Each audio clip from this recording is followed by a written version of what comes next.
Britain's vaccine programme appears to be one of those rarest of things, a UK government policy that's actually going quite well. With 4.6 million people vaccinated so far, we are well on track to have given jabs to everyone over 70, all health and social care staff, and the clinically extremely vulnerable by mid-February, and then everyone over 50 and with underlying health conditions by late spring.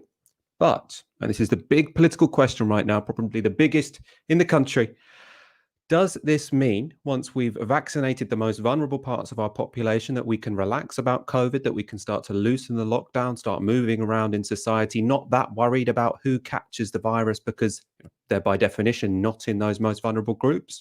Or should we be trying to, do everything in our power to get COVID down to zero, to have a zero COVID strategy so that whether or not people are vaccinated, they are unlikely to catch the disease, potentially because of worries about things like long COVID?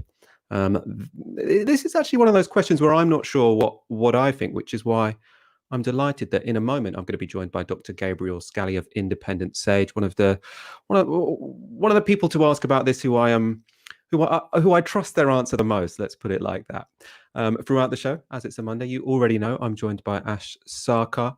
We are going to be talking about some great topics tonight, Ash. We've got, universal credit, or the Tory potential plans to cut it by £20. Boris Johnson now claiming that to even start an opposition debate is bullying. Also, the government saying that, or basically saying, let's stop talking about COVID. Let's stop talking about universal credit. Let's talk about statues. And finally, the latest billionaire funded, employed, disgrace of a radio host to start an ill-advised flame war with Ash Sarkar. I hope that didn't ruin your weekend. He's no stranger to the late night put it that way. Yeah, that makes sense. Well, you'll see at the end of the show, you'll know exactly what we're talking about. It's embarrassing for him and for Rupert Murdoch. I just think it. Right, you know the score. Share the show link. We want to get more people watching this. Tweet your comments on the hashtag Tysky. Put your super chats in. We'll read those throughout the show.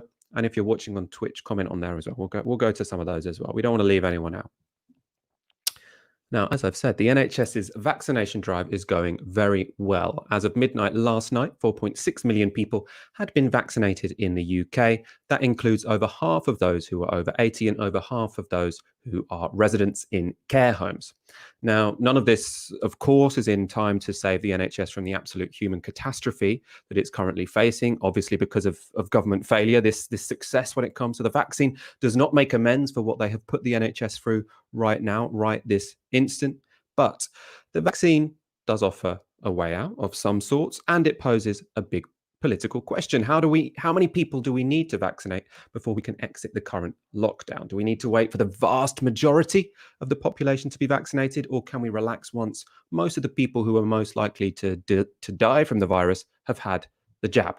Now, on that crucial question, Dominic Raab set out the government's position on the Andrew Marr show yesterday. So the aim is by the middle of February to have 88% of those most at risk of dying of coronavirus with their first jab, and by the early spring to have 99%. So that's the milestones, if you like. I think it's true to say that when we get to a situation in the early spring, perhaps March, if we've succeeded in hitting those targets and we've made good progress so far, we can start to think about the phased transition out of the national lockdown. I think it's fair to say it won't be a big bang, if you like. It will be done phased, possibly back through the tiered approach that we had before. But the number one thing we want everyone to focus on now is, first of all, protecting the vaccine rollout. Secondly, the NHS is under huge pressure. Follow the guidance. Everyone watching the show should follow the guidance. Stay at home, with the exception of the limited exceptions that have been set out, so that we protect the NHS through what is still going to be a very difficult series of weeks. So Raab, they're suggesting that once the most vulnerable people are vaccinated, which we expect to happen by mid-February, and especially once all over 50s and all people with underlying health conditions are vaccinated by, he said, early spring, actually, that's when we can start to think about loosening the lockdown. The question that raises, are they relaxed? How relaxed are they about young people catching the virus and I suppose spreading it between themselves if they can't pass it on to people who are more vulnerable to the disease. Now, luckily, that question was asked to Matt Hancock by a member of the public at today's Downing Street press conference. How much would it matter if there were a high surge of cases amongst young people, if vulnerable groups were protected by the vaccine?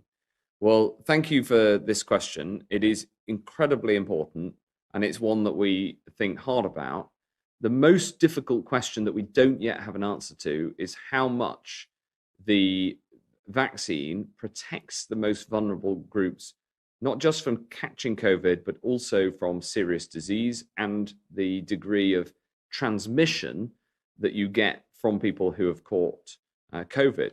But of course, it's not just the most vulnerable, those in the top 4 priority groups, who do consist of the vast majority of deaths, 88% of deaths. But for hospitalizations, younger people are more likely than that to end up in hospital. And so it is a very careful calibration that we have to work on to get the answer to your question. And scientifically, the information isn't there yet.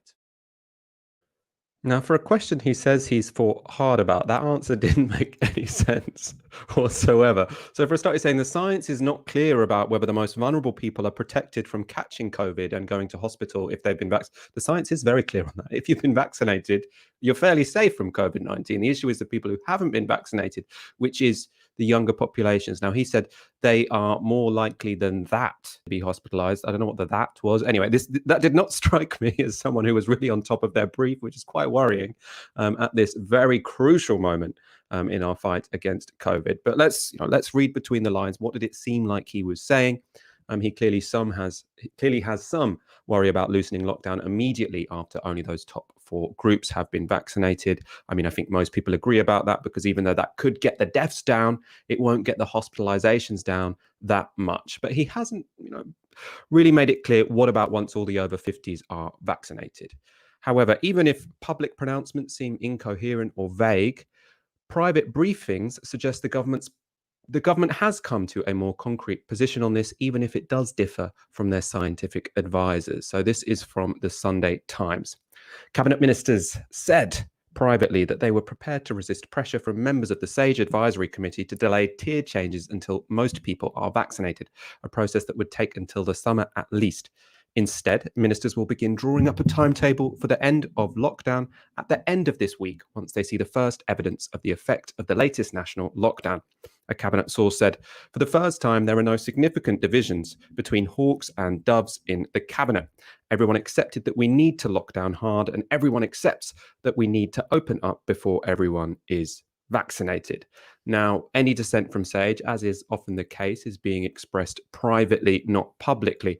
But independent SAGE have been much more forthright. So the Times published an open letter from independent SAGE this weekend calling government plans to lift or to loosen the lockdown very dangerous, and demanded the government to, I quote, set out a plausible and comprehensive strategy to bring cases down and keep them there. That was definitely not something that was offered by Matt Hancock in that clip I showed you.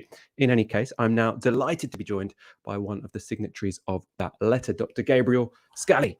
Dr. Scally is a president of epidemiology and public health at the Royal Society of Medicine, and you will probably recognize him from previous Tysky Sour shows, which he's been kind enough to speak to us on. Gabriel, welcome back to the show. Oh, it's nice to be back. Can you explain then, to set us off, why you think the plan to loosen the lockdown once the most vulnerable are vaccinated, be that in mid-February or early spring, would be so dangerous if we don't have pretty strong measures in place? I'll do my best. I thought when you started the question, you were going to ask me to explain what Matt Hancock was on about there, because I couldn't understand it either. And he does seem to have a bit of a problem with answering questions. Really straightforward questions when they're asked. It was really most fascinating. I mean, it'd be so much easier if he would just say, "I don't know." If he would just say, it was quite an obvious question. It wasn't a trick question. If he doesn't know the answers to that, we're in real trouble. Well, I think one of the problems that the government has around this issue is that they see it as a binary issue. They see it vaccination, lockdown. And And they seem to neglect everything else. And of course, getting on top of the coronavirus, we know now how to deal with COVID-19, and it's not any one thing. And one of the problems with the government all the way along has been their search for the silver bullet, whether it be the app or antibody tests or NHS test and trace, and they kind of moved from one to another. And I fear they've picked on vaccination as their silver bullet, and they're ignoring everything else. It's a good one to choose. If you're only going to choose one thing, vaccination is going to be fantastic aid to us, but it will not do the job, because it can't do the job by itself. And what you don't hear anyone talking about at all now, apart from independent SAGE, is really the necessity of getting a fine test, trace, isolate, and support system. Though interestingly, one of the things we're hearing is a little bit more talk about our borders because of the variants, and we might come on to the variants later. But there's a whole raft of things that need to be done to keep the virus down. Now, why would we need to keep it down if we've got all the vulnerable people vaccinated? Well, I think there are two reasons for that, or three reasons for that, really. One reason is because vulnerable people come in all sorts of shapes, sizes, ages, conditions. And yes, you can identify a lot of very elderly people. That's an easy one. Age is such a predictor. And if you add on to that another condition, but it's when you get to younger ages and those conditions, you end up not having people not at high risk, but at moderate risk. So if you deal with the high risk people, say you take off 20-25% of the population pretty quickly with high risk, and you're left with a lot of people, well, there are going to be a lot of those with moderate risk, with chest problems or cancer problems or cardiovascular problems, and they are going to have moderate risk. But if the virus runs wild and we get a big surge in infections, which would happen if we lifted our measures, our social restriction measures, well, then there are going to be a lot more of those moderate risk people get infected. So if you have 100 times more cases developing than we would have if we got the virus well under control, well, you'll get 100, and the risk is 100 times greater in someone elderly and with a condition. But you get 100 of those cases, you end up with the same number of people who are going to be at risk of death. If that makes sense to you, it's called the prevention paradox. Just by dealing with those at high risk and leaving those with moderate risk at a lot of risk because the virus is spreading, you're still going to generate a lot of serious cases. Second reason, long COVID. About 1 in 10 people get long COVID. And I'm sure most of us now know of someone or know someone who's got long COVID and has had their life changed. And we don't know how long the syndrome is going to last and how many disabled people we're going to have as a result, seriously disabled. So therefore, it's really risky in terms of creating disability. It's a hell of a lot better than death, but it's still a big burden on people, on families, on the country. And the third reason that I'm really against allowing the virus to spread is we don't know what the long-term effects are. Naturally, we don't, because we're not a year into this, really. And at the back of my mind, anyway, there's still this lingering concern that the virus has got some other tricks up its sleeve, that it could do something, be doing something in the people who it has infected and who haven't had any illness yet, but might have some illness in years and decades to come. And that was certainly one of the big things that happened with the Spanish flu. There was an association with Parkinson's disease in the decades after the Spanish flu in people who had survived it perfectly well. But there was an upsurge in Parkinson's disease, which was associated with Spanish flu. I don't think it was ever really possible to determine cause and effect there, but that is absolutely certain, certainly a big suspicion about it. So, and we know that this virus has neurological effects. People with long COVID get a brain fog, and it is really one of the most troubling symptoms of long COVID. So it's all those people who are moderate or low risk, still, but still at some risk. And then secondly, we don't know what infection with the virus will do. So the only logical way forward for me is to get the virus under control again and do everything we can. And that includes fixing all the things they haven't fixed about the failed test and trace system, which is just useless. It never did stick to the international guidelines from the European Centre for Disease Control or the guidelines from CDC in Atlanta, one of the world's greatest public health agencies. We just didn't do that. We didn't test close contacts.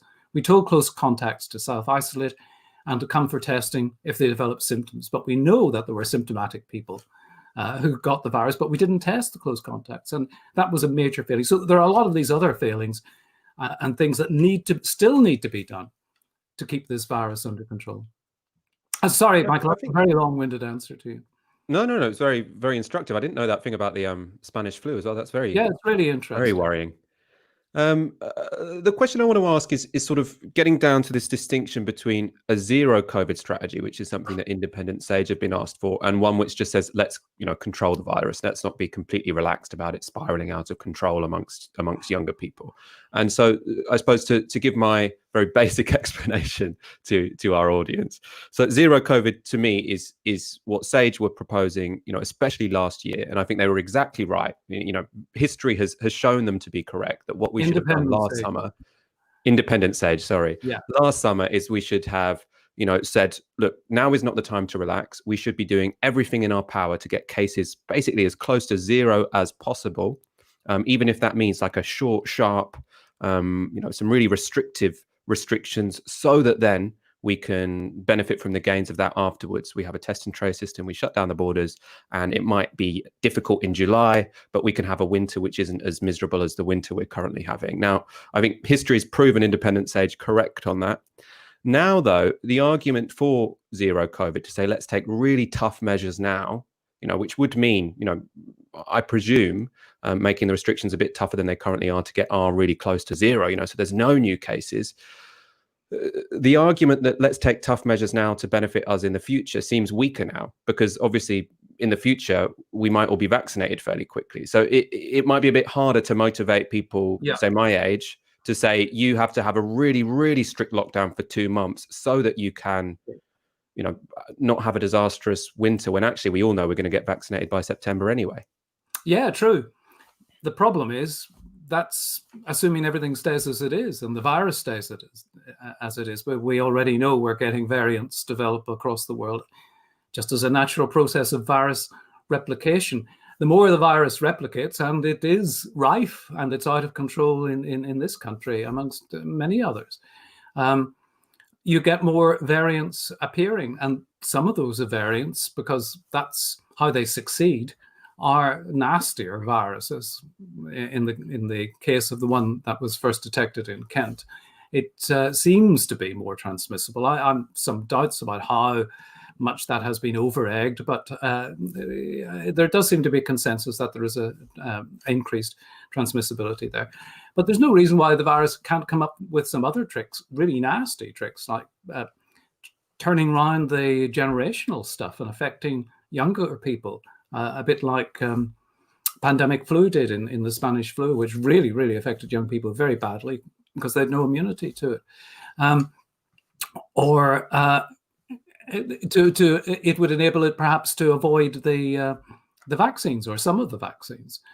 So this virus is such a tricky customer that the only safe way of dealing with it is not to have it circulating to any great extent.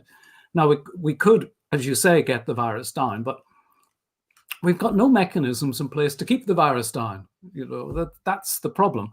We don't have the case finding and the testing and the tracing and the isolating and support for isolation. We ask people to self-isolate, but we don't give them proper support to do that. We expect them to isolate in their own accommodation. We don't help them find alternative accommodation and pay for their accommodation. We should really be doing everything we possibly can. And we know even with really, really big problems in the past with infectious diseases, smallpox, which were solved by vaccination, smallpox vaccination, we needed the find, test, trace, isolate system in order to dampen it down, because the virus isn't homogeneous in terms of the way it moves, because we're not homogeneous, and there will be pockets where there will be unvaccinated people, and there will be, unless we do the borders, take care of our borders from a public health point of view, we will get new cases coming in. So it requires, do you know what it requires? It requires a strategy.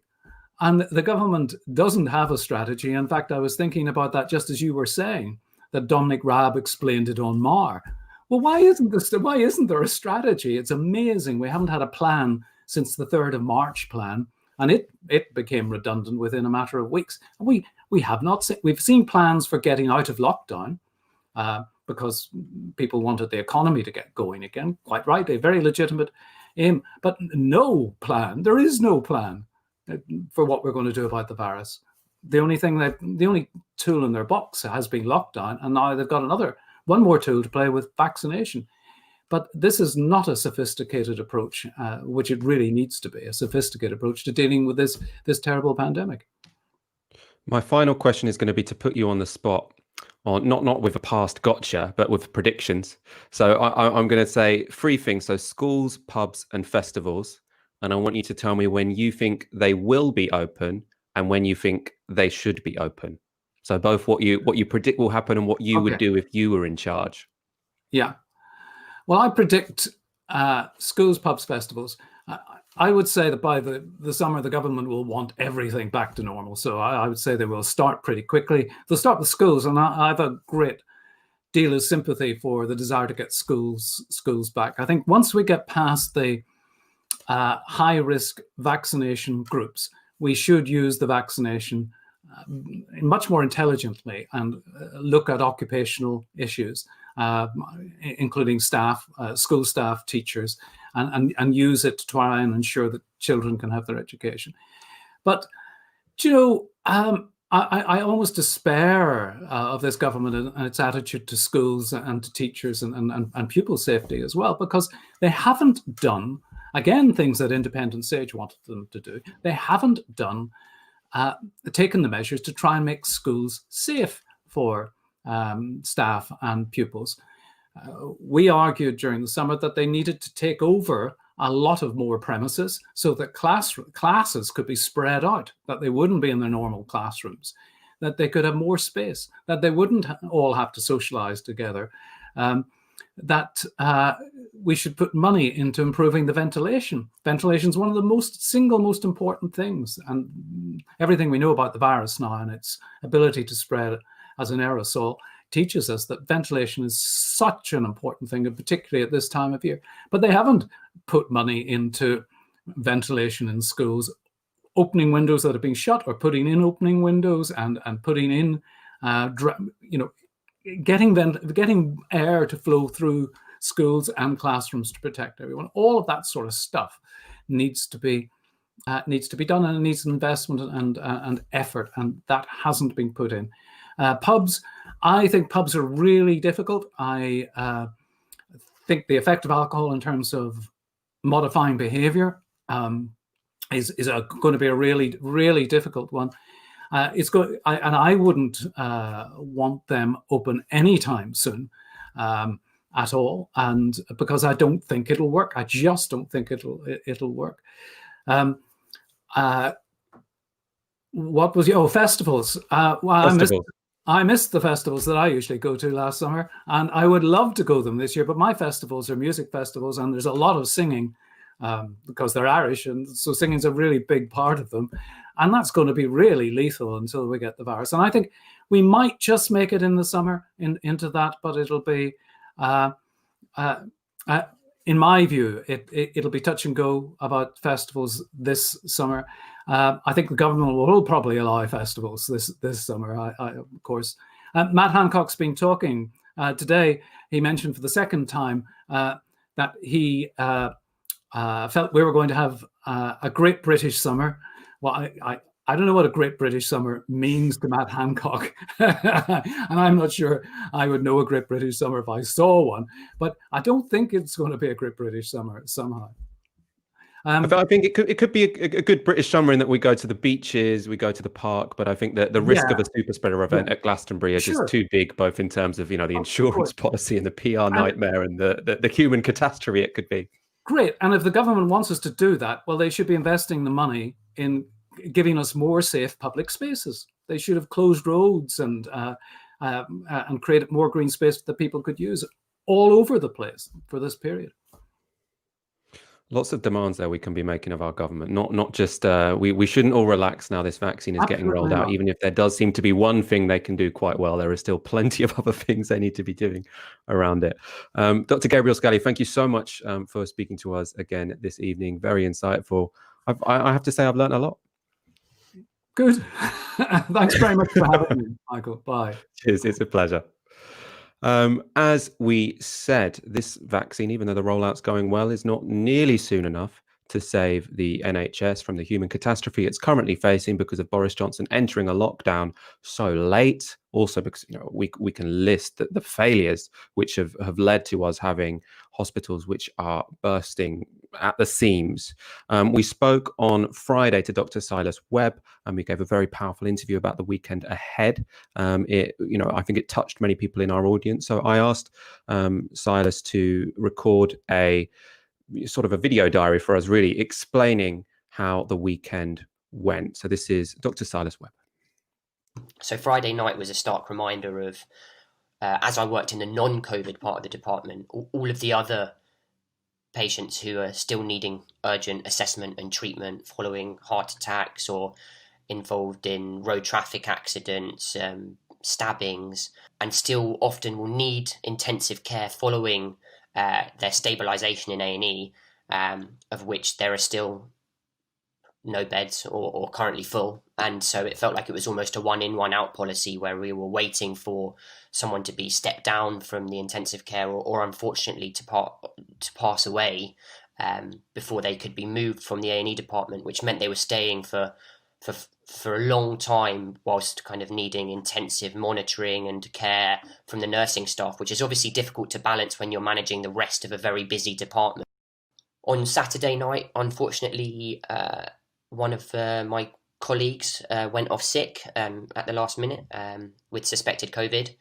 So it meant that myself and some other members of staff kind of had to step up into a slightly more senior role within the department, more high-level clinical decisions, support more of the junior staff than I'm used to, which is obviously intimidating, particularly on such a busy set of nights.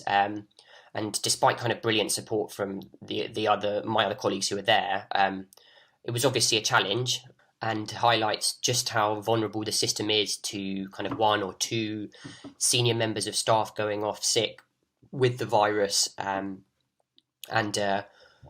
how that affects the safety and overall running of the department. And finally, it was really difficult and sad to see the damaging effects that loneliness, social isolation are having on the mental health of people within the community. So I saw countless numbers of people coming in relapses of mental health crises and or serious attempts at self-harm, which obviously we do see in A&E, but kind of anecdotally it felt much higher than I've kind of previously seen.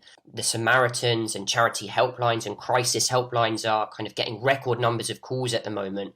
We're really seeing the effects of those stretched mental health services on people's lives, and the support for those people is currently still desperately needing to be improved and upscaled, and also kind of the most vulnerable people in society, who I think got much better kind of treatment in the first lockdown. So kind of the rehoming of people living on the streets into kind of unused hotels all seems to not be happening at the moment. And so I've seen much more people who are homeless coming in just kind of for warmth and shelter, and that's really putting them at risk by coming into hospitals during this this time. That was Dr. Silas Webb talking about what sounds like an incredibly stressful weekend in the NHS. Again, all of our solidarity to anyone working in hospitals or related jobs over the coming few days. I'm going to go to super chats. Oliver Cant with £2. What actually happened to Test and Trace? Gone MIA, missing in action.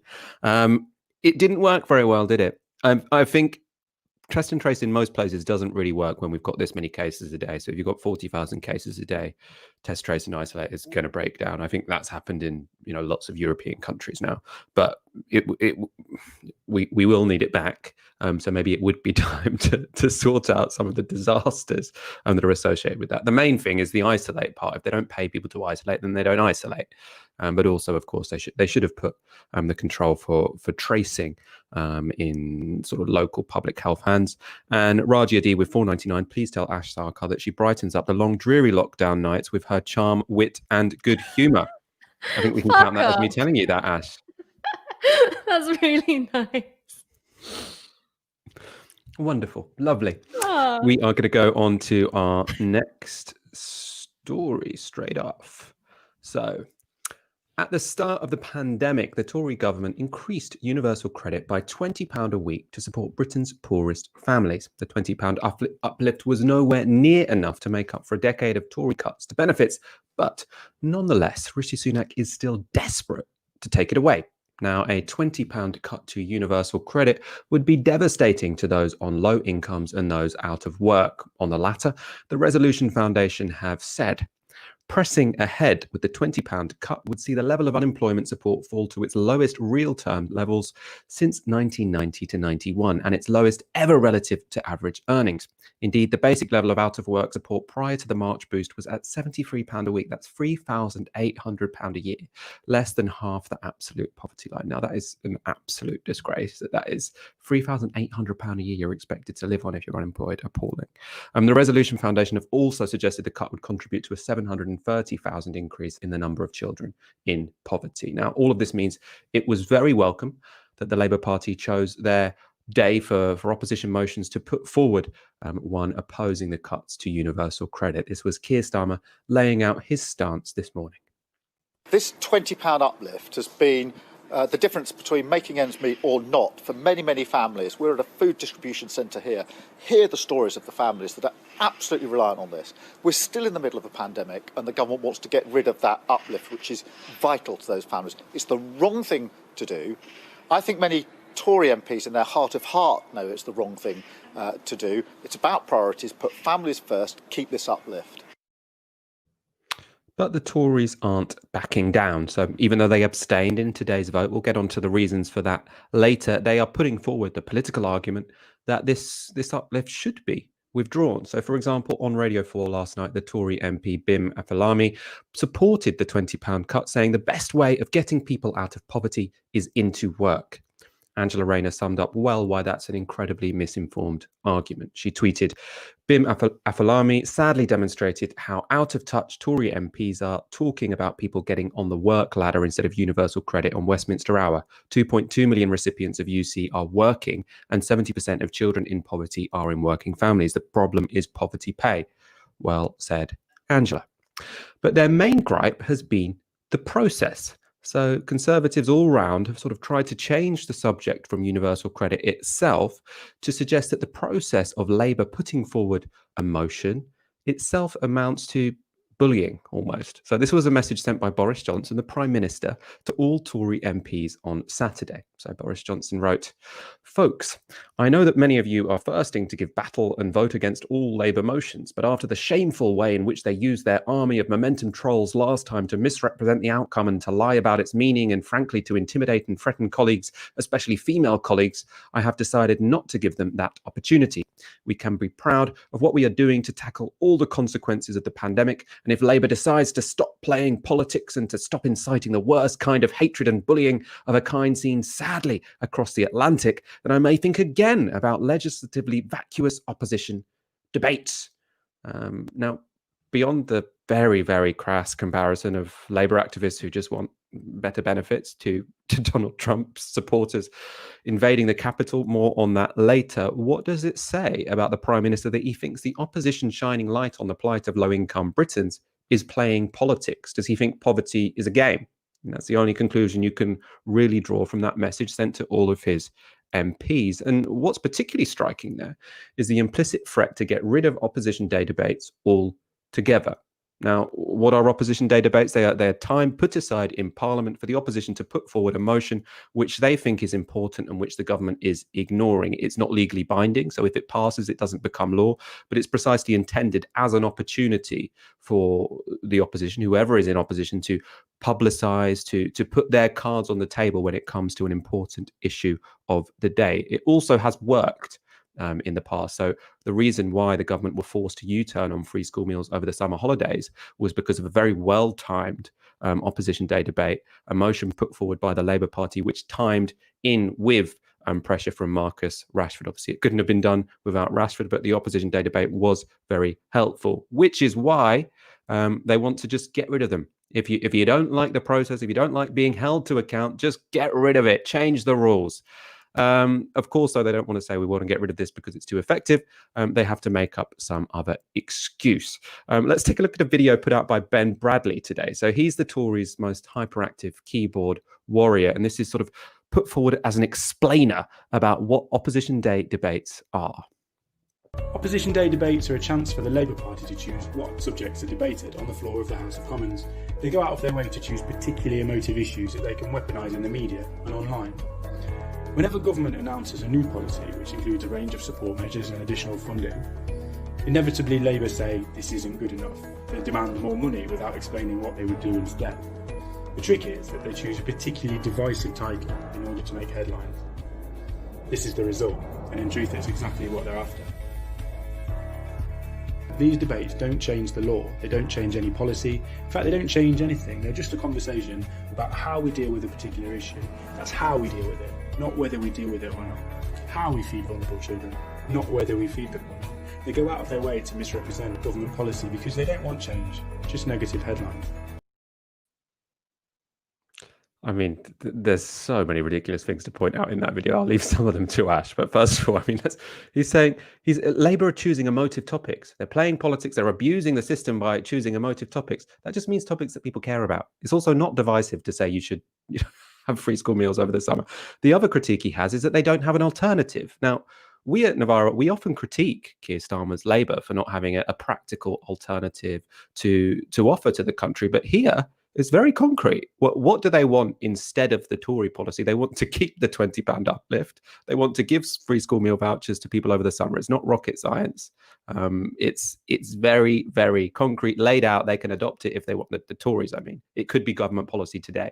Ash, I want to get your thoughts on this, especially the PM, Prime Minister Boris Johnson, saying Labour members campaigning against cuts to benefits is basically the same as Trump supporters storming Capitol Hill. Hey. Parliamentary procedure is actually cyberbullying. And I would appreciate it if you took that a little more seriously. I mean, look, this whole thing is a bit of political theatre to try and contain the kind of reputational damage that the Conservative government has really enjoyed inflicting on itself recently. You know, you've got these very cut and dry issues, which is that, you know, there's a statutory obligation on the part of the government to make sure that children are fed during school holidays, not just local authorities. Pretty cut and dry issue. There's a consensus on that in the country. Instead, Boris Johnson decided to keep hitting his head in the hammer, hitting himself in the head with a hammer until, you know, the very last minutes, just drawing those negative headlines upon himself and his government. Same with the universal credit. I don't think that this is going to be the line through to April. I do think that we'll see a U-turn because it's a false economy taking money out of people's pockets just at a time where they will financially be incredibly precarious. And the government, even from their very right-wing perspective, are going to be a bit worried about people's spending power during that time. And also, it looks like you're picking on the very poorest people. Once you've given someone a £20 uplift, it's very difficult to take it away. You know, did your living expenses get £20 cheaper? I don't think that they did. So I do think that there'll be a U-turn coming. So this is an attempt to contain the mess of their own political strategy. Why do they leave things to the last minute till making a U-turn? Well, it might be to do with some of the personality types in government. We know that Boris Johnson is somebody who doesn't like making tough decisions early on in the day. What he likes to do is, kind of take it right up to the cliff edge, wait until the options fall away and there's one standing in front of him, which is a great way to live your life if you've got, 5 Tinder chats going on and you're trying to work out who to, take on for your winter wifey, but less good for, purposes of governing a country. But the story here is very interesting because this business of saying that opposing is in itself an act of bullying and aggression, that's not something that the hard right came up with. This was also something which was a preferred line of the centre left, particularly when Corbyn was leader of the Labour Party. When you had those political differences, these divergences in policy vision and also in values between the kind of liberal and the left wings of the Labour Party, this was in itself presented as hostility, bullying, aggression. And now when you see the kind of after effects of the attack on the Capitol being an attempted realignment amongst parts of the American political establishment to kind of rule out of order, kind of Trump's base, there are lots of people in the UK who think, well, wouldn't that be great if we can do that for the Corbynistas as well? It doesn't matter that there has been no comparative act of aggression, violence, subversion of, a legitimate democratic process. It doesn't matter that mostly what people are talking about in terms of aggression is like being called a melt or bald on Twitter, which, Michael, if you've survived those slurs for this long, I think, well-paid Guardian columnists ought to as well. It really is just quite pathetic. And Boris Johnson, I think, has quite cleverly seen that these lines of presenting differences in politics, and differences are what makes the political machine run. That's what makes a parliamentary democracy meaningful, is that you don't just use that to bash the left of the Labour Party.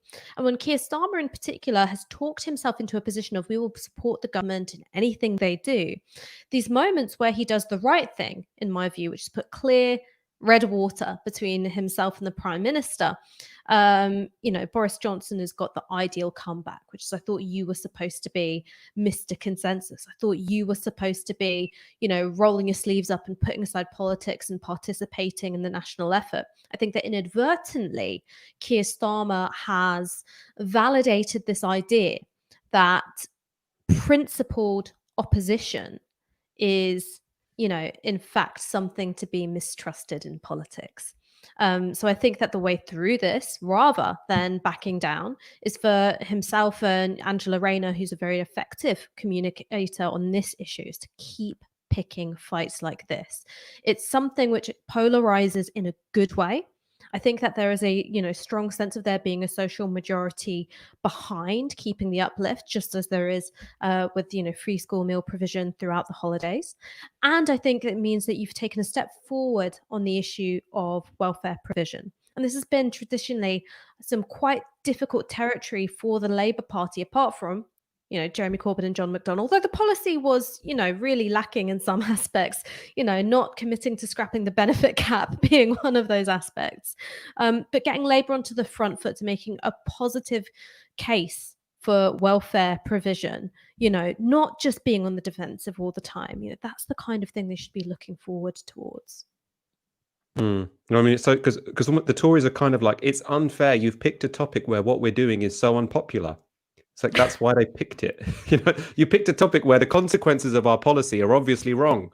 That was too, you should have picked a more ambiguous policy. The reason they picked it is because it does make you look evil, because it's an evil thing to do. But I think in some ways, we're going to talk about the statues thing a bit later down the line. But I think that this kind of ties in, which is what, the Republican Party tried to do under Trump, using Ilhan Omar and Alexandria Ocasio-Cortez as kind of totems, is to present their opponents as politically illegitimate, aggressive, violent, lawless, uncouth. And now you can kind of see an attempt to turn that back onto Trump supporters, except there's some evidence to think that they're, violent and uncouth. But, it's all about that kind of realignment of who is a legitimate political player.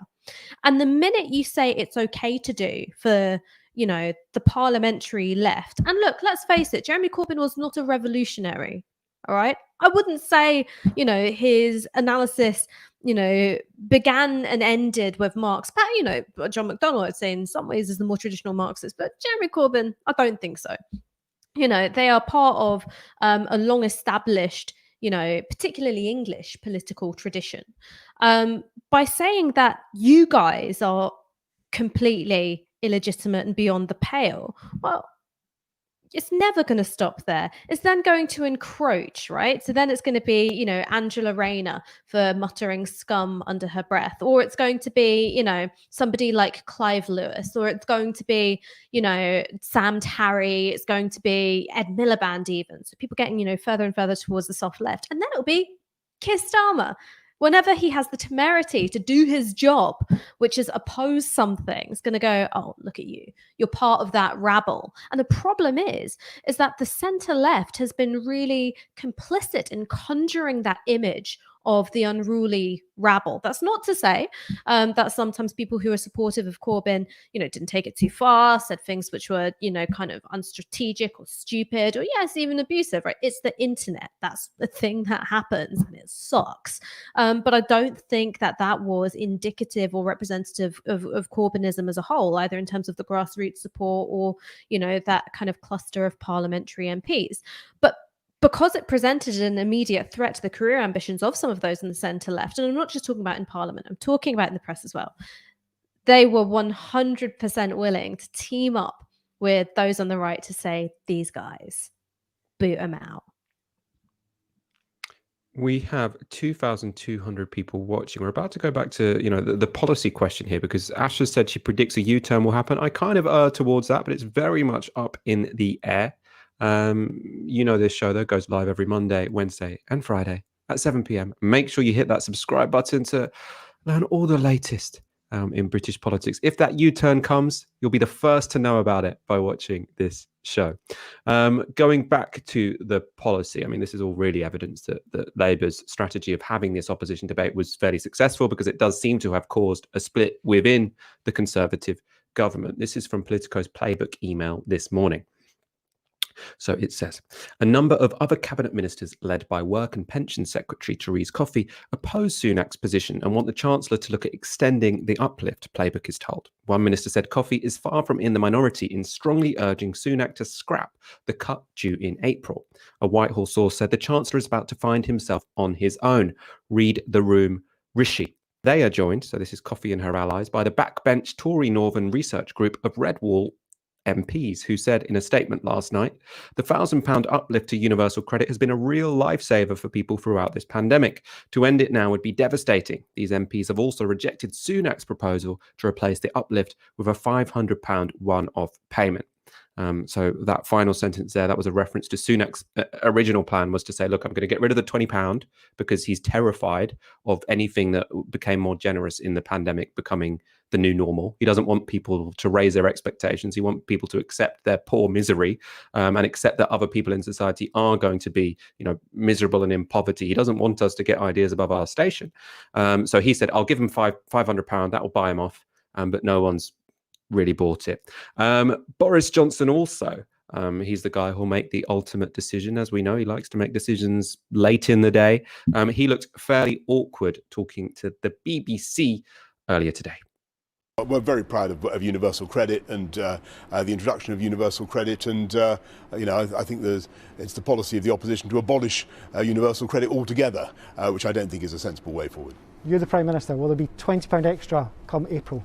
Well, as I say, we want to support people throughout the pandemic, and what we don't want to do is abolish universal credit altogether. This does mean a lot to people's individual pockets, though. They desperately want to know if you're going to continue that. Can you give us some clarity? Well, I think you've heard me say that we want to support people throughout the pandemic.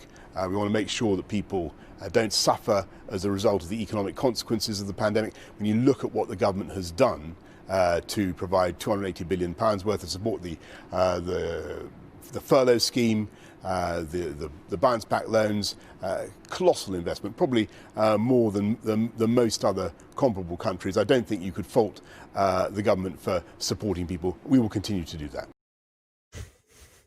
I don't think you can fault the government for supporting people. We're 11 months into a pandemic and you still haven't provided any financial support for people who are self-employed and need to self-isolate. We've got care workers going into work with symptoms, terrified to get a test because you haven't provided any financial support for them to stay at home. Everything he said there was bullshit, and he's obviously avoiding the question when it comes to this proposed £20 cut to universal credit, because it's, as Ash says, economists disagree with this. Poverty activists disagree with this. Many Tory backbenchers disagree with this. This is something that Rishi Sunak is committed to doing because he doesn't want people to get used to a decent welfare system. Also, it's worth saying this £20 uplift would not be enough to make this a decent welfare system. Boris Johnson's there, in case you're wondering, he's saying, my policy is not to scrap universal credit. What the Tories have tried to do here is, because Labour's policy, which is carried over from Jeremy Corbyn's leadership, is that in the long term, they want to get rid of universal credit and replace it with something else. The logics there are many. Universal credit is very conditional. You have to provide lots of information about your status, quite invasive. So they might sort of replace certain parts of it with various universal policies. I mean, it's all a little bit unclear at the moment, but basically Labour have been very clear. In the short term, what we want is universal credit, and we want it to have this £20 increase. In the 2024 manifesto, we'll deal with the longer term questions then. Ash, what's the government's obsession with U-turns? Do you think it is sort of pathological? Do you think there's some strategy here, or is it just that Boris Johnson can't make decisions? What's going on? He didn't look comfortable there, did he? The thing is that there have been precisely zero consequences for poor governance for Boris Johnson. In every role he's been in, he has been lazy. He has been, kind of missing in action. He has been incompetent. He has, promoted people on the basis of personal loyalty rather than talent or ability.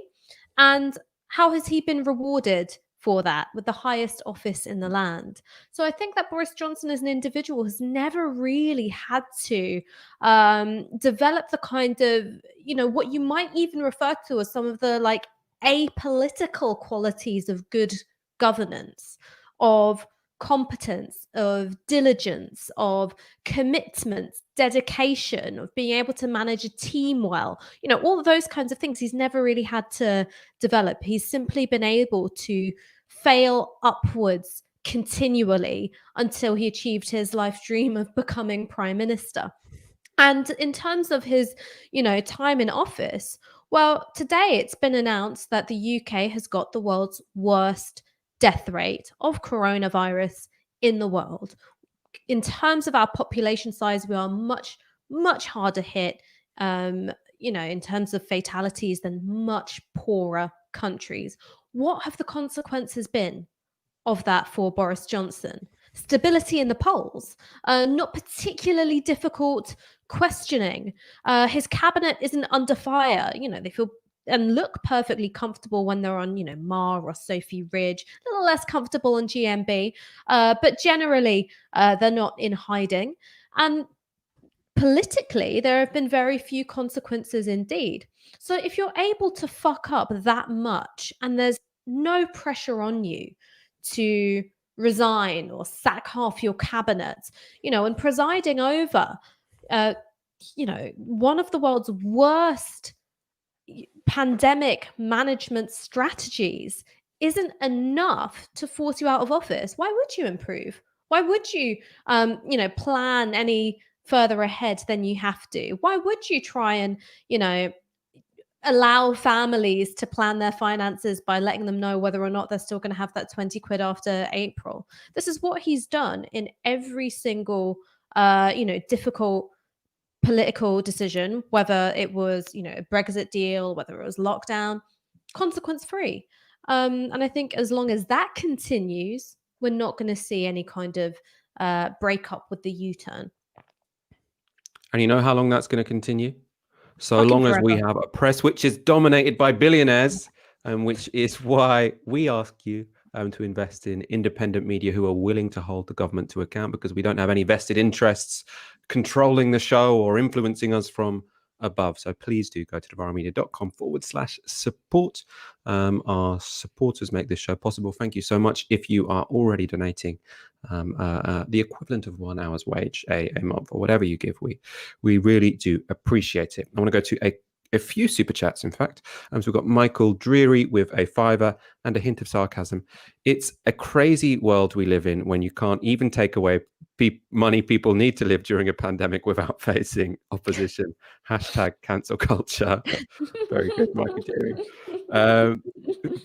Following that Ben Bradley clip, Jimmy All You Got says in a Twitch chat, lol, not whether we feed hungry kids. Literally the party that voted against free school meals. I mean, the government didn't provide any alternative to feeding hungry kids when they didn't want to give out those free school meal vouchers, which is why they food essentially said, like, increased. local authorities who've had their budgets cut to ribbons because of a decade of austerity and are also facing unprecedented demand on their services because of coronavirus, have to just sort of like magic some money out of their ass, out of nowhere, to cover free school meals as well. That was their solution, was it's in the hands of local authorities. Okay, well, do local authorities have any hands? No, but that's not the issue.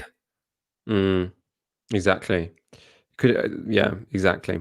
This is a comment which I love. One of my favorite comments in a really long time, actually. Reese 1210 with 9.99. Because of the advice on your show last week, my mum was able to fight her corner and get her workplace to compromise and let her work from home. Thank you, guys.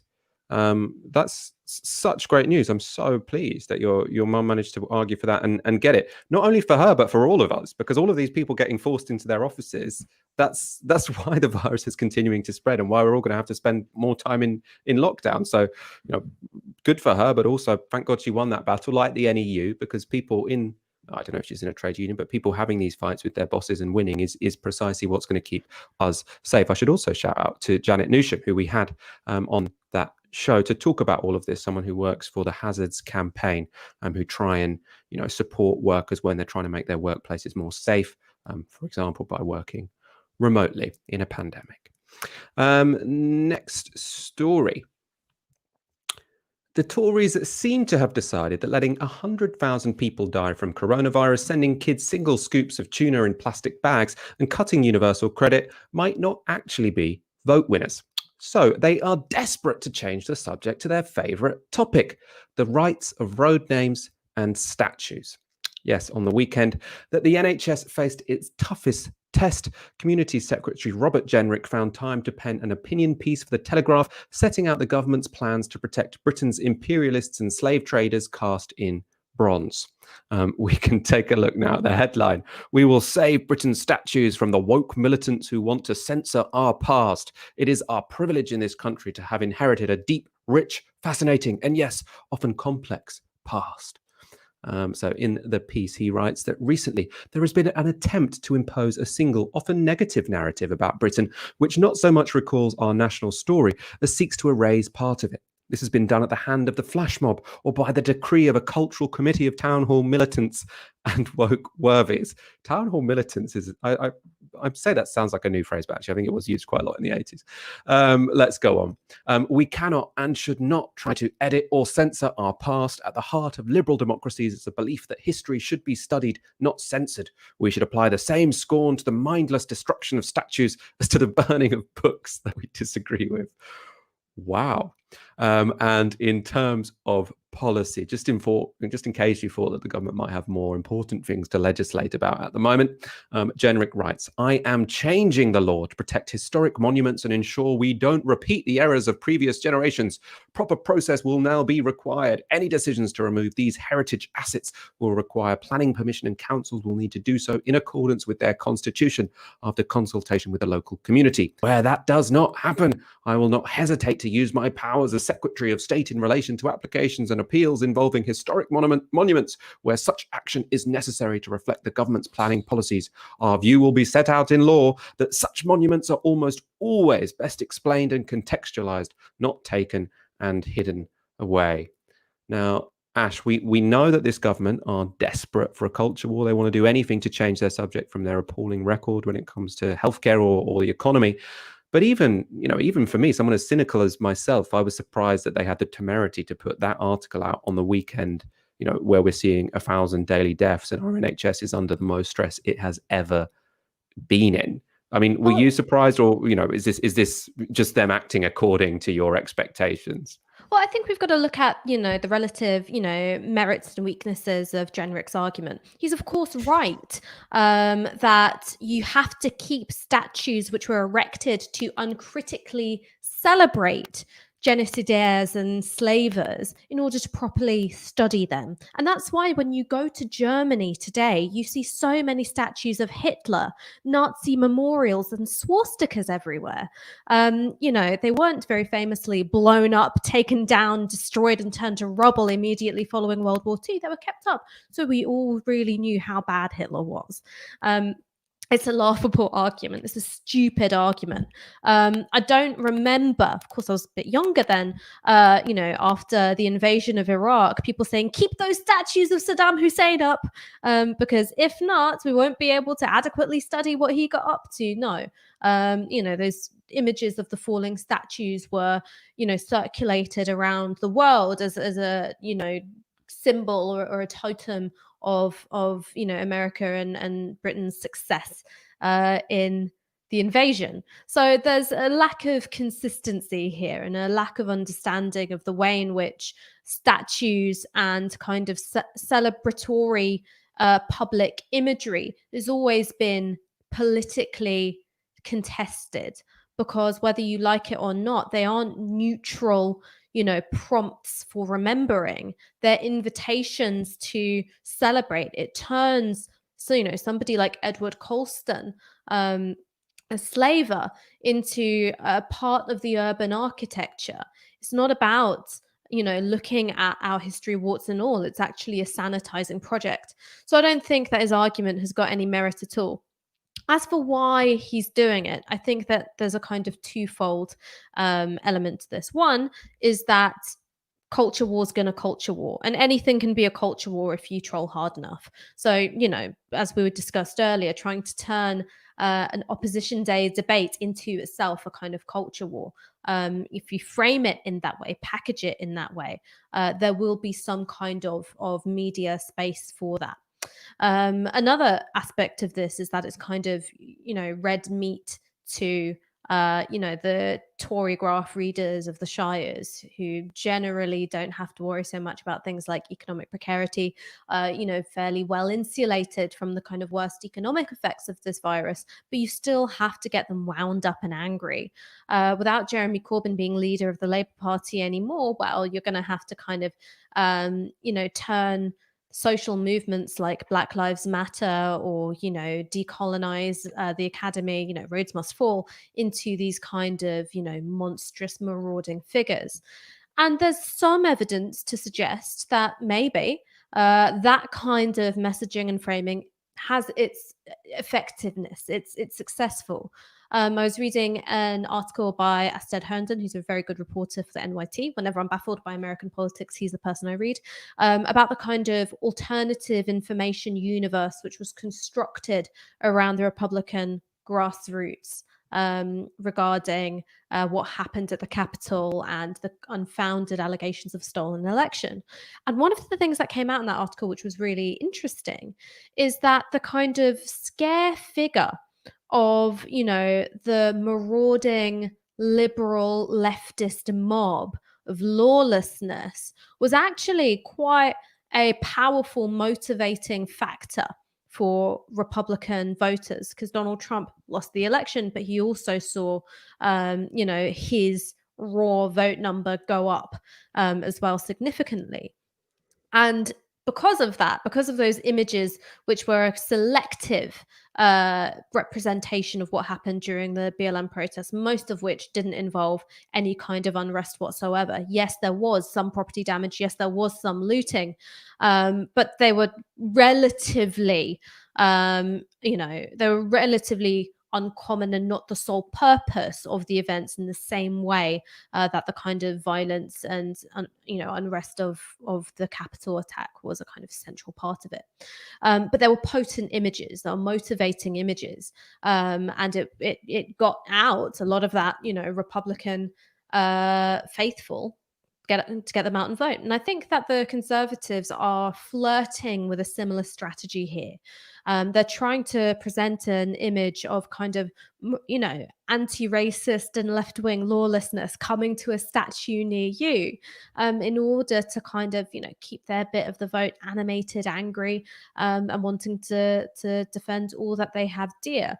Whether or not it's going to have the same kind of effectiveness, considering there's a kind of, realignment in American politics with the incoming Joe Biden presidency, we're not really sure what way the Republican Party is going to go. Are they going to chase after those, lost moderates who voted for Biden, or are they going to play to their kind of increasingly unhinged and cockeyed base? We don't know. But that will have an impact on the extent to which culture wars framing and issues has purchase in this country. Very much the kind of culture war stuff that we see is a bit of an American import. It was something which was really perfected on American current affairs and news media. So we'll see how those changes affect the receptiveness of both British public and British, broadcast media to these issues. But that's where I see it coming from. It's an attempt to emulate the worst of American politics. Absolutely, because they think that's the way to win an election when they have nothing to offer people in terms of improving their lives. They can just say, well, you're actually stuck in this fight to the death between your identity and someone else's identity, and you have to vote for us for you to win and not lose. And I suppose this policy as well, it's so... I'm just thinking a bit more about this town hall militants claim that he made. That's a callback to the 1980s. You were right when you said that. That's you picking up the sample and going, I know this. Like that's the funky drummer. That's really going back to the loony left. The kind of was it the GLC or the GLA then? I always mix up my initials.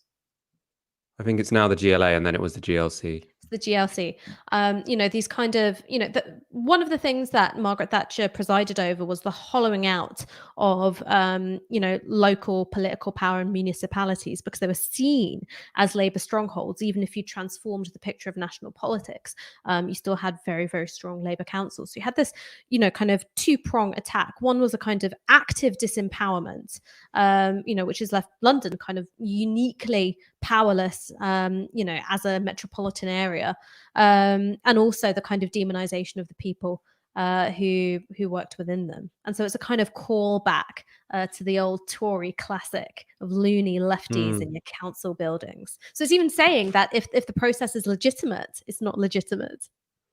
Yeah, that's what I was saying, because it's, even if they're militant, they were democratically elected. When the Colston statue got brought down in Bristol, what everyone was saying is, oh yes, of course it was right to take down the statue, because that's where public opinion was, but we don't like the way it was done. If people wanted to bring it down, they should have gone to the ballot box and they should have elected a local council that wanted to take it down.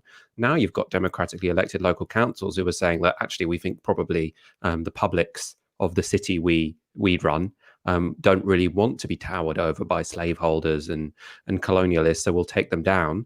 And now Robert Jenrick is saying, even if you do this the democratic way, we're still going to step in and use sort of planning rules set up by central government to come in and say, no, you actually can't follow the democratic will of your populations, and we are going to force you to have this towering colonial figure. So in their words, you can remember history. I don't know. They're not reforming the school curriculum, so it doesn't seem to me that that's their concern.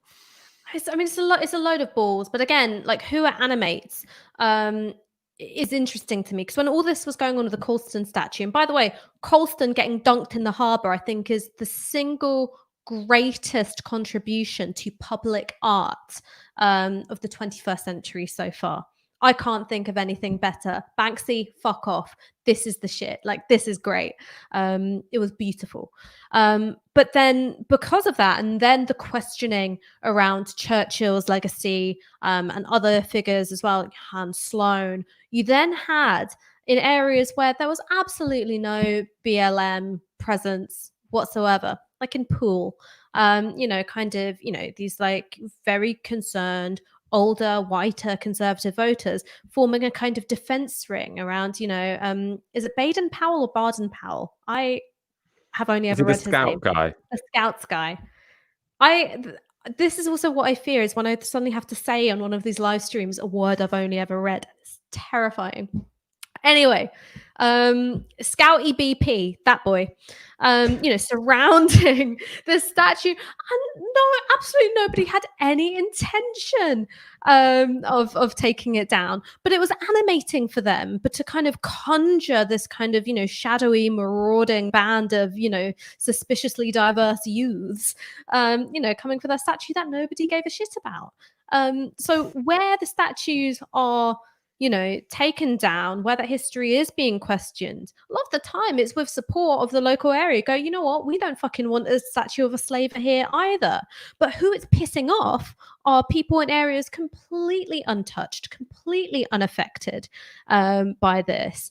And because of that cognitive distance, they don't actually have to think through some of the issues, talk to some people who are involved in Black Lives Matter. It's perfect moral panic stuff. We have 2,200 people watching, only 600 likes. We want to get over 1,000 while we're still live. It helps us on the algorithm, directs more people to the show. So please do hit that like button. We're going to go on to our final story. It's a bit of a Twitter one. We try and keep these to a minimum where it's a Twitter row, but especially when it's, people who are, well-paid journalists in the British establishment, especially Murdoch, it just gets to me. And I do think that you do need to know about the kind of people that are at the top of the ladder when it comes to the British press. So let's take you through a story. What can you say about Murdoch-employed journalists? They're more often than not obsequious to those in power. They're quite likely to be willing to misrepresent ethnic minorities, people of diverse sexualities, and people of working class origins if it will please their bosses and if it will sell newspapers. Apparently also, they can't imagine what it would be like to work for an organization that wasn't owned and funded by a billionaire. This became apparent on the weekend when Mike Graham, who is probably the most obnoxious host at the most obnoxious outlet that Murdoch currently owns in this country, Talk Radio, got kind of pissed off. I'm not exactly sure the context why. Ash can maybe explain, but he ended up taking a jab at Ash Sarkar, demanding to know how we fund the top quality journalism, they weren't his words, we produce here at Novara Media. Now, he tweeted, Ash still won't reveal, I can't do his voice. Ash still won't reveal who bankrolls the ghastly Novara Media shills, but at least Twitter is waking up to her nastiness. Obviously, then lots of you who are on Twitter responded to let him know that actually it's not a mystery who funds Novara Media. It's you, our viewers, our supporters. And to that, he didn't respond very well. So he tweeted, again to Ash, great to see your kind supporters wishing me dead, you absolute horror show of a woman. Keep shilling those pounds out of the idiots. And how do you think it's all going to turn out for your rabble? Now, obviously don't wish the guy dead, if you're in the comments. But what's interesting to hear is that while Mike Graham likes to complain about anonymous people appearing in his Twitter mentions, he's not such a stranger to being obnoxious, racist, vindictive, an awful human being himself. And he's not an anonymous troll. He's a well-paid Murdoch stooge. Ash, I want to get you, because you were directly involved in this. And also you've got a bit of a history with Mike Graham, all his fault. I cannot stand him. I have been in the same room as him once before. Really? It was one of those ones where it's like really. I had a go at him at the end of it. He didn't respond very well. Ash, can you talk a bit about Mike Graham? What's the background here? I've never met the guy. I have had no direct interactions with him whatsoever. And he first came to my attention when he was sort of popping up in my mentions a while ago, to call me a man, referring to me as a man, calling me, Owen Jones's boyfriend, I think. And then also on, one of his live streams, referring to me as that bloke with a mustache, repeated stuff. And it kind of encourages a lot of that stuff from his followers. And, I'm not going to get into, whether or not, I look like a man or feminine enough for Mike Graham. I can only assume that he's calling me a man because he has no idea what it's like to be one. He's a puerile child, trapped, in a decaying skin suit. It's really quite sad. But he has this history of sort of, late night atting. And then he likes to shift the goalposts. So first he starts out with, being very aggressive. And then, when some of my followers are saying, don't say that, in some cases, which I don't condone, saying horrible things. He's sort of, woe is me, the death of civility in politics, your mob, your rabble. And then when people are like, hang on, haven't you just been, harassing this woman of color and calling her a man and saying she's got a mustache? And he'll be like, aha, but the shadowy funding issue. So it's a way of sort of, dancing around a central gravitational force, which is, I think, a kind of pathological aversion and obsession. Right. When I dislike people that much, and, I am motivated by very powerful forms of hatred. Rita Ora, she's everywhere. I don't rate her. I don't actually spend that much time talking to her about her appearance, though. I just go, you know what? I would prefer to live in a world where Rita Ora wasn't 70 foot tall and, made of CGI on adverts all the time. I'm just going to remove that from my field of vision. Mike Graham doesn't cope with things in the same way. Instead, he likes to go in these sort of, late night Twitter tirades aimed at either my appearance or my organization or the behavior of my followers. Of those three things, the thing that I find hilarious is his targeting of Novara Media, because it's pretty simple who funds us. It's you guys, it's our viewers. And it seems to me that he is glitching in his brain a bit, because on the one hand, he wants to insist that we're marginal, we're small, we don't matter, we're irrelevant. And then on the other hand, he can't imagine us coming out with the kind of output that we do, of the quality that we do, of the, frequency that we do on a tight budget. Now, the very simple solution to this is that, we're a moderately successful and upwardly mobile independent media organization. We've got a funding model which is pretty simple to understand, which is people who like our content pay for it, but it's going out there anyway. We don't necessarily have the kind of, meteoric growth of something like BuzzFeed or Vice, which has been kind of sustained by injections of venture capital, but we grow as our audience does. It's a kind of undeniable thing. He can't get his head around that. So he keeps drawing these inferences about, there being something untoward about how we're funded. Whereas there's no mystery, man. Like, call off the search, Poirot. It's simple. Our audience, like we do. You were saying the way he flips as well. So he goes from sort of like, your followers are being horrible to me. And then you're like, but you're nastier than them, and he's like, well, then who funds you? And then we give him the answer, and then he flips again. So this is his other very notable tweet from, I think it was yesterday, wasn't it? It was this weekend. He said, I break people who come after me, Mark. You wouldn't know what it's like to get death threats, insults, and lefty inspired poison. Don't be an arse. Now fucking Tony Montana here, He thinks he's in Reservoir Dogs. Like, this guy can't, you can barely raise his arm. But also, just to say insults. I mean, as you say, he is someone who is constantly, to quite a large audience paid for by Rupert Murdoch, sort of calling a younger, much more talented journalist than him a man, sort of making completely bizarre, disgusting comments about people's appearances, and now he is complaining about insults. It's like, he is a small child, and I wouldn't care. I would say, like, just starve this small child of attention, which, I mean, is mainly what we do. But I do think the fact that these people are in the positions they are, because actually the most powerful media baron in this country has, and in America and in Australia, has given it to them, really does tell us something worrying. People are saying, Rupert Murdoch, he just gives people what they want. Not really. What he is doing is actively funding people who bully people from a different part of the political spectrum to themselves. And it's toxic, and it shouldn't really go unchallenged. I mean, do you think this does go unchallenged, Ash? How have other people in the media responded to this kind of sort of targeting from the likes of Mike Graham? Well, so last time when it was happening, I then went on and did a paper review with Stephen Nolan on 5 Live, and I didn't expect him to, but he brought it up on air.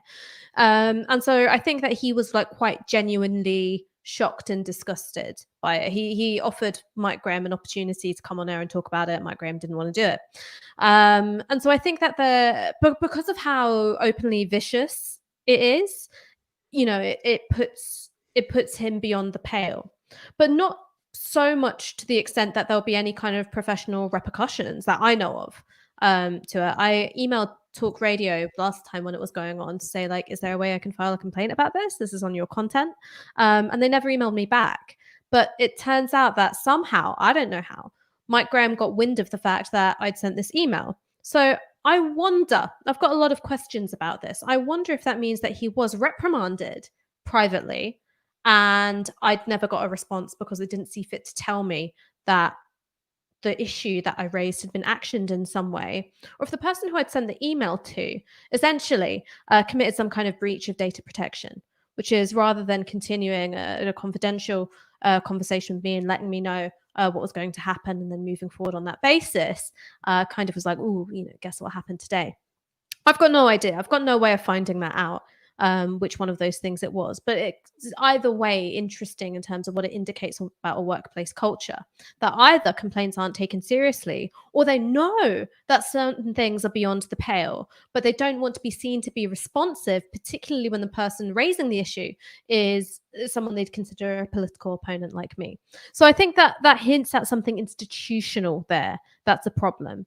You know, for me, it's not about how many blue checks like come out in the cavalry when I'm getting a load of shit. For me, that's not the important thing. It's about what are the kind of structural factors at play that facilitate this kind of behavior from somebody who I assume, you know, is paid relatively well, you know, is given a huge platform, and I don't think takes the responsibilities that come with it particularly seriously. No, I have to say, I really admire your resilience and perspective on all of this, because I know that you get so much more, you know, attacks than really anyone else at Novara Media because you're very prominent, incredibly talented, but also because you're a woman and because you're from an ethnic minority. And what Mike Graham is doing is frankly just racism and misogyny, and it's accepted in, you know, the News International building, the most well-funded media organization in this country other than the BBC, and you can get away with being a prominent radio host whilst being misogynist, racist, openly. It's not even hiding it. It's not even dog whistle. It's just out and out gross bullying. And I think the way you handle it is so admirable. But you know something?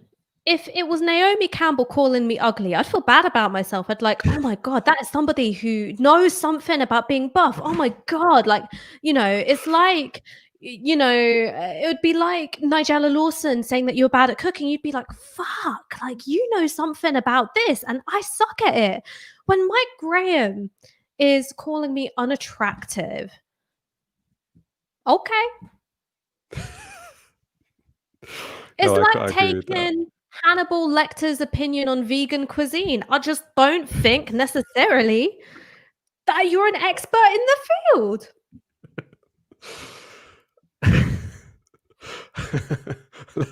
That's a very good note to end this section and this show.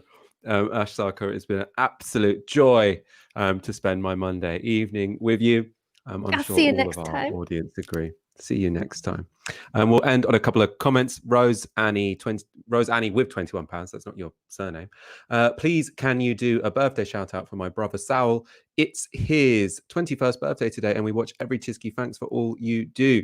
Thank you for the super chat, and thank you for your support and for your regular viewership. And happy birthday to Saul.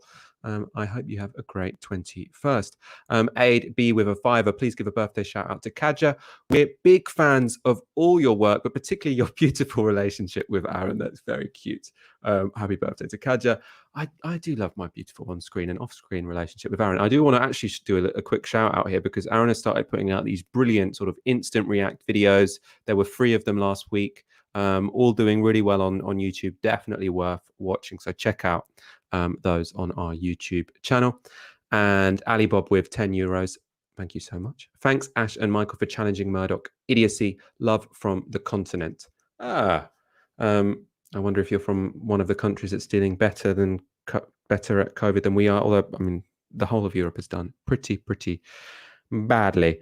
Theo Morrison, Ash is amazing. I could not agree more. Let's end there. Thank you so much for watching. We'll be back on Wednesday at 7 p.m. for the inauguration. Biden will have just been inaugurated before we go live for that show, and I'm expecting Aaron to have a big interview about American politics tomorrow night at 7 p.m., but that is yet to be confirmed. For now, you've been watching Tysky Sour on Novara Media. Good night.